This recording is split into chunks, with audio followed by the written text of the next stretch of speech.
Hi friends, स्वागत आहे तुमचं मंगल मोरे छान छान रेसिपीजमध्ये. Good morning, have a nice day. तर या सर्वांनी ब्रेकफास्ट करायला आज छान मिसळ पावचा बेत केलेला आहे. मटकीची उसळ केलेली आहे. पहा किती छान झालेली आहे. आपली तरीदार अशी मटकीची उसळ झालेली आहे.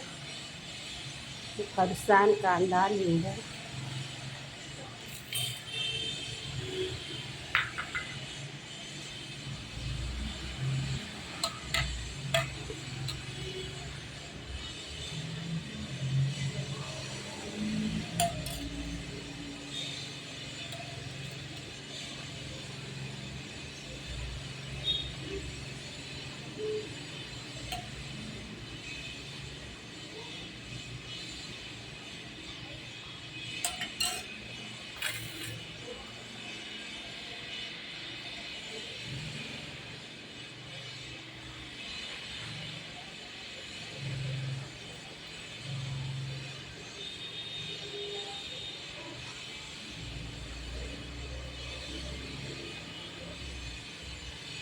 तर या सर्वांनी मिसळ पाव खायला